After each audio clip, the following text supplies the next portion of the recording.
Are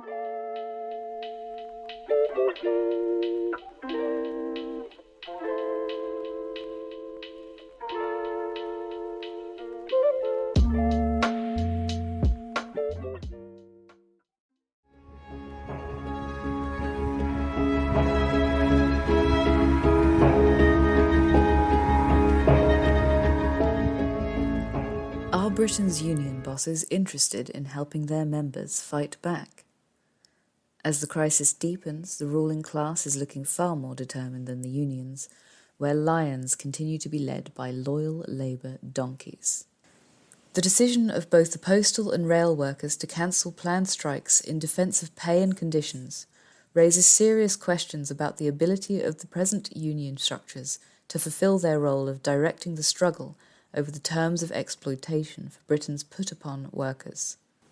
Nobody with an ounce of class consciousness could fail to have been cheered by the wave of militant and spontaneous resistance against the efforts of government and bosses to make workers carry the burden of a cost-of-living crisis not of their making. The sight of posties, rail workers, dockers and others all putting two fingers up to the establishment has been a tonic for suffering workers everywhere.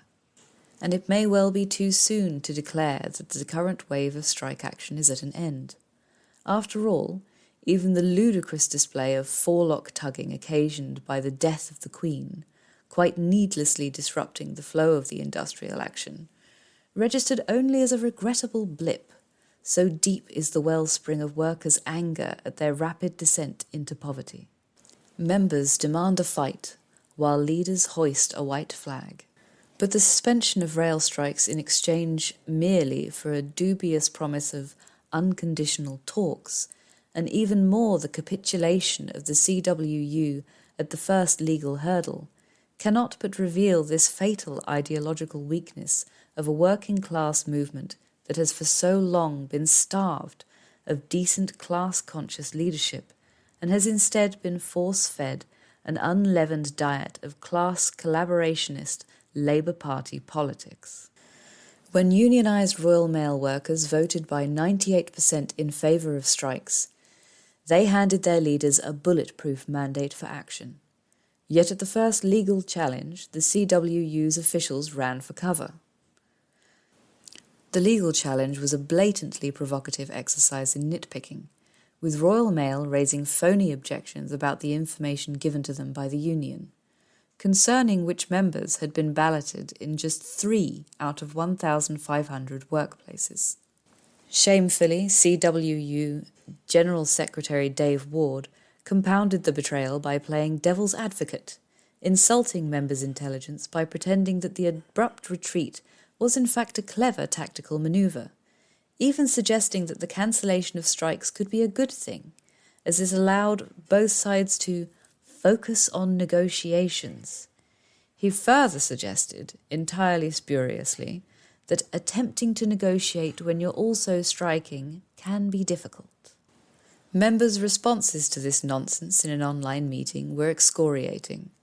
The bureaucrats running the CWU were roundly condemned as amateurs and sellouts who had bottled it, presiding over a shambles and a farce, and earning the dubious title of the shittiest union going. Frustrated members used graphic language to describe the class collaboration of the union leadership, complaining that the union bent over and took it from behind again, and these guys are in bed with the Tories. Strike cancellation provokes workers' fury as UK's Royal Mail declares war, by Laura Tiernan. WSWS, 31st of October 2022. The answer to Ward's claim that this was all for the best was supplied the very next day, when Royal Mail announced a derisory, below-inflation pay offer of 7%, spread over 2 years and conditional on workers sucking up productivity measures that will put a further squeeze on an already hard-pressed workforce. And just to add insult to injury, Royal Mail announced that with immediate effect, new employees will be hired on worse terms than existing employees, and the company will bring in owner drivers, similar to the way Uber works, all measures designed to divide and weaken the workforce. No meaningful opposition to new SCAB's charter. In declaring class war against its own employees, Royal Mail will be assisted by new government regulations under which companies have the right to use agency workers to fill in for striking workers. This SCAB's charter is sufficiently outrageous to stir even the mummified TUC leadership to go through the motions of opposition, reportedly coordinating the efforts of 11 different unions, not including the CWU to date, in beginning legal proceedings to protect the right to strike. Coordinating litigation is all well and good, but what the TUC obstinately refuses to coordinate is a class-wide offensive to resist the class war waged by capital against the workers right across the board. Yet if coordinating trade unions in a united pushback against capitalist aggression is not a job that even registers on the Transport House radar, then is it naive to ask what really is the purpose of this august body? In reality, the TUC, in lockstep with the Labour Party, has an unbroken record of disorganising and demobilising workers, consistently impeding their attempts to coordinate decisive united action against the class enemy, and instead using its power and prestige in the labour movement to undermine any real progress of labour against capital. Who can forget the part played by the TUC in 1984, when it used its power to rein in and undermine the spontaneous wave of sympathy strikes in support of the miners? Not for nothing did the miners attending the TUC's annual congress feel moved to sling a rope noose over the rafters when TUC head Norman Willis took the rostrum. Nor was this a novel role for the TUC, which had plumbed the lowest depths of class treachery when it shamefully sold out the general strike of 1926. Organised resistance desperately needed.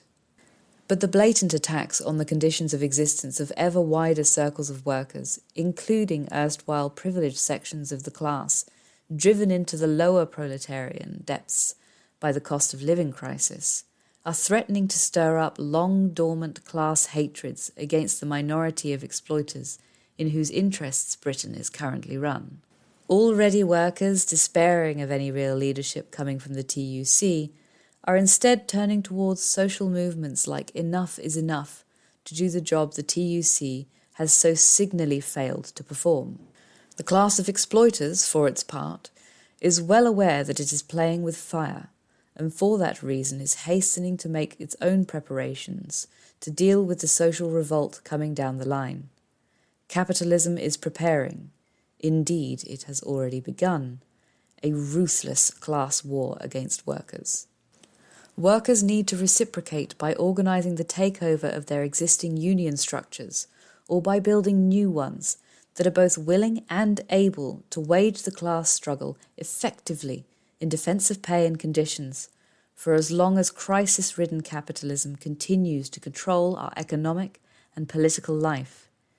In the battle for the division of profits, every penny for the workers comes out of capitalist profits, while every penny on the profit margin comes out of workers' bellies. Meanwhile, the crisis is revealing once more the urgent necessity of ending once and for all the irrational and irreformable wages system. To that end, all those who have woken up to this necessity must focus their energies on waking up their fellows likewise, and on building the vanguard party of scientific socialism that alone is capable of leading the working class to the overthrow of capitalism, the common ownership of the means of production, and the establishment of a planned socialist economy under the control of the proletarian dictatorship, that is, of the workers' state.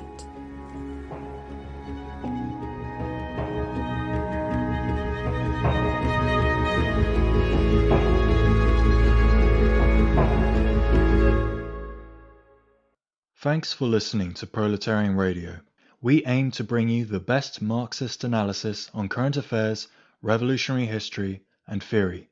Do like, comment, subscribe, and share our content to help us reach the widest possible audience.